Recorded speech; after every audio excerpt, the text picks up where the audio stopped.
किसके लिए सर? केवल और केवल क्लास 10th के लिए। और कोई हाई लेवल का स्टूडेंट है तो उसके लिए ये फार्मूला अभी ज्यादा काम करने होगा। चलिए सर, पहला चैप्टर है उसमें क्या? प्रकाश का परावर्तन। प्रकाश के परावर्तन में ज्यादातर हम लोग दर्पण के बारे में पढ़ते हैं। अवतल दर्पण, उत्तल दर्पण और समतल दर्पण। अवतल दर्पण में पूछा जाएगा, बोलो उसका फोकस दूरी कैसा होता है? धनात्मक, ऋणात्मक। वक्ता त्रिज्या ऋणात्मक। उत्तल दर्पण का फोकस दूरी धनात्मक, वक्ता त्रिज्या धनात्मक। समतल दर्पण का फोकस दूरी कितना होता है? अनंत होता है, क्योंकि यह एक अनंत बड़े गोले का टुकड़ा होता है। उसके बाद आ जाते हैं सर वक्ता त्रिज्या और फोकस दूरी के बीच संबंध। तो कहता है सर वक्ता त्रिज्या R बराबर 2F या F बराबर R/2। दर्पण सूत्र देख रहा है रे बालक? 1/F is equal to 1/V plus 1/U। Sir दर्पण सूत्र और लेंस सूत्र सेम होता है, बस अंतर क्या है? यहाँ प्लस और वहाँ माइनस। चलिए सर, इसी को यहाँ ऑब्लिक करके दे दिया है। डायरेक्ट F निकालने का सूत्र V इंटू U बटे U प्लस V। आवर्धन सर, आवर्धन लेंस में भी पढ़ना है और दर्पण में भी। आवर्धन का फॉर्मूला क्या होता है? M बराबर -V/U। आवर्धन को M से सूचित करते हैं क्योंकि मैग्निफिकेशन इसका इंग्लिश होता है। M बराबर प्रतिबिंब की ऊंचाई बटे वस्तु की ऊंचाई। चूंकि दोनों M बराबर है इसीलिए इसको ऐसा भी लिखा जा सकता है। आते हैं सर दर्पण की कुछ स्थिति। दर्पण में वस्तु को कहाँ रखा जाए तो उसका प्रतिबिंब कहाँ बनेगा? सर ये अवतल दर्पण है, दिख रहा है ना? अवतल दर्पण में यदि वस्तु अनंत पे हो तो उसका प्रतिबिंब कहाँ बनता है? फोकस पर बहुत छोटा, उल्टा और वास्तविक बनता है। यदि अनंत और C के बीच हो तो उसका प्रतिबिंब कहाँ बनेगा? F और C के बीच वस्तु से छोटा और उल्टा और वास्तविक। जहाँ जहाँ उल्टा है वहाँ वहाँ वास्तविक। इतना याद रखो, वास्तव में हर चीज उल्टा होता है और कल्पनाओं में हर चीज सीधा होता है। चलिए सर, यदि वस्तु वक्ता केंद्र पे है तो उसका प्रतिबिंब कहाँ बनेगा?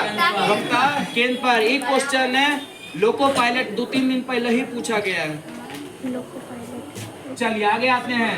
C और F के बीच, अगर वस्तु C और F के बीच हो तो उसका प्रतिबिंब कहाँ बनेगा? अनंत और वक्ता केंद्र के बीच, वस्तु से बड़ा। पूछा जाएगा अवतल दर्पण में कहाँ वस्तु और प्रतिबिंब बराबर होता है? तो वक्ता केंद्र पर। अगर वस्तु फोकस पे हो तो प्रतिबिंब कहाँ? अनंत। अगर वस्तु P माने ध्रुव और फोकस के बीच हो तो उसका प्रतिबिंब कहाँ बनेगा? दर्पण के पीछे। वस्तु से बड़ा कि छोटा? बड़ा। और काल्पनिक, सीधा है तो काल्पनिक होगा। अब आते हैं सर उत्तल दर्पण में। उत्तल दर्पण में भी जस्ट वैसा ही है। यदि वस्तु अनंत पे हो तो फोकस पर, अनंत और P के बीच कहीं भी हो तो इसका प्रतिबिंब हमेशा P और F के बीच बनता है। कोई दिक्कत? F माने फोकस और P माने ध्रुव। अब सर आता है आवर्धन क्षमता से रिलेटेड कुछ क्वेश्चन। कहता है सर आवर्धन क्षमता या तो एक के बराबर होगा, एक से छोटा होगा, या तो एक से बड़ा होगा। यदि आवर्धन 1 से छोटा है तो क्या बता रहा है? बताओ तो। आवर्धन 1 से छोटा होगा तो क्या बता रहा होगा?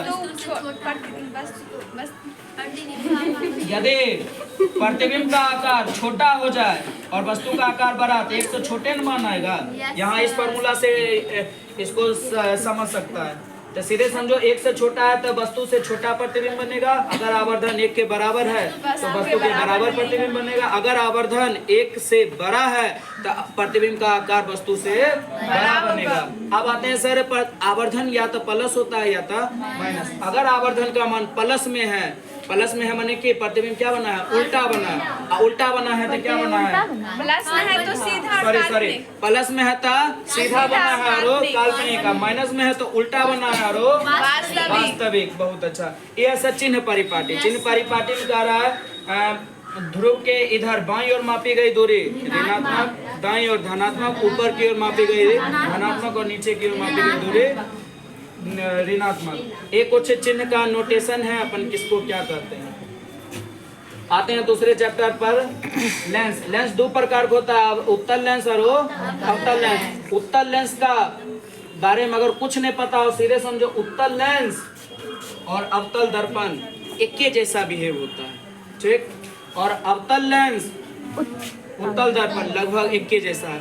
उत्तल लेंस का पूछा जाएगा फोकस दूरी का थे धनात्मक, और अवतल लेंस की फोकस दूरी का थे ऋणात्मक।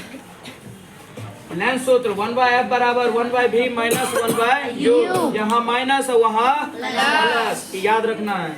आवर्धन में m बराबर v/u, यहाँ भी देखना m बराबर, यहाँ दर्पण में हो जाता है माइनस v/u, यहाँ हो जाता है प्लस v/u बराबर hi/ho। लेंस की क्षमता का भी फॉर्मूला होता है। लेंस की क्षमता की मात्रा का थे डायोमीटर इनवर्स, P बराबर 1/f। 1/f कब? जब फोकस मीटर में दिया हो, अगर मीटर में ना है तो सेंटीमीटर के लिए भाग दे दिया जाता है 100 से, 100 उलट के चल जाता है ऊपर। लेंस 2-3 लेंस को एक साथ रख देंगे तो पूछा जाता है संयोजन क्षमता। तो P बराबर जितना लेंस है सबका P जोड़ दो, ठीक। अब यहाँ आते हैं सर कुछ अपवर्तन। अपवर्तन में आपतित किरण या अपवर्तित किरण, इसके बीच का कुछ संबंध बताया जाता है। इसके बीच का संबंध क्या बताए थे? स्नेल का यहाँ लिखा हुआ है स्नेल का नियम, साइन आई बटे साइन आर एक नियतांक होता है, और यह नियतांक क्या होता है? एक अपवर्तनांक होता है। इसी को सॉल्व करके नीचे भी लिखा गया है। म्यू1 माने पहले माध्यम का अपवर्तनांक और उस माध्यम की उस माध्यम के की जया का गुणनफल, दूसरे माध्यम का अपवर्तनांक और दूसरे माध्यम के क्या अपवर्तन कोण की जया क्या होती है? बराबर होती है। अब आते हैं सर आगे। अपवर्तनांक का एक फॉर्मूला है लिखा हुआ है, म्यू बराबर, अपवर्तनांक को सूचित करते हैं कथी से? म्यू से।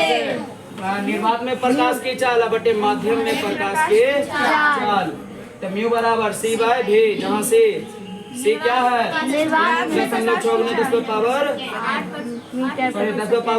मीटर पर सेकेंड। याद है सर? यहाँ गलती लिखा है, यहाँ होता है 3 × 10⁻8 मीटर पर सेकेंड, गलत लिखवाता है। चलिए सर, μ21 बराबर क्या है? μ2 बटे μ1 बराबर v1 बटे v2। चाल और अपवर्तनांक एक दूसरे का उल्टा होता है। विद्युत धारा Q बराबर Na, जहाँ N क्या है? इलेक्ट्रॉन के संख्या। Q बराबर IT, Q क्या है? आवेश, I विद्युत धारा और T समय।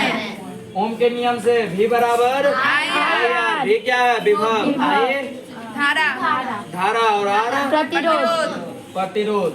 R बराबर V/I, किसके नाम से? रवि सर के नाम से। V बराबर W/Q, जहाँ W क्या है? कार्य, Q क्या है रे? अरे बालक, देखो P बराबर W/T, P क्या है? शक्ति, शक्ति बराबर कार्य बटे समय। इसी को हम W बराबर PT लिख दिए, ठीक। अब यहाँ हम विद्युत शक्ति का कुछ फॉर्मूला लिख रहे हैं, और यहाँ पे हम लिखेंगे विद्युतीय ऊर्जा या उष्मा ऊर्जा का कुछ फॉर्मूला। उष्मा ऊर्जा के बारे में क्या नियम दिए थे? जूल के नियम से यहाँ लिखा होगा। चलिए देखते हैं। P बराबर VI, P बराबर VI, P बराबर I² R, P बराबर V² बटे R। सबसे इम्पोर्टेंट फॉर्मूला है, जिंदगी भर याद रखना होगा, नहीं तो पीछे नहीं छोड़ेगा।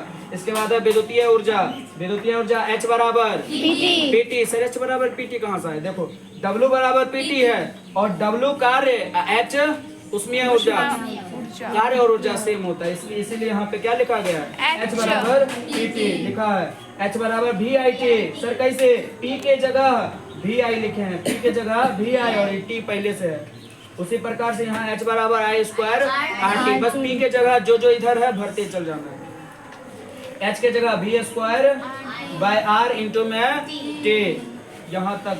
और आगे आते हैं सर, ये कुछ याद करने वाला ट्रिक है, तरीका है जिसको डायरेक्टेड एग्जाम में पूछ लेता है।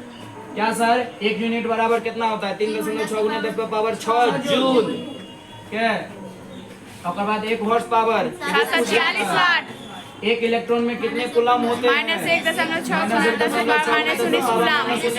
कूलम। वैसे ही प्रोटॉन होगा तो प्लस कर देना। करा एक कूलम में कितने इलेक्ट्रॉन होते हैं? 6.25 × 10⁻18 इलेक्ट्रॉन होते हैं।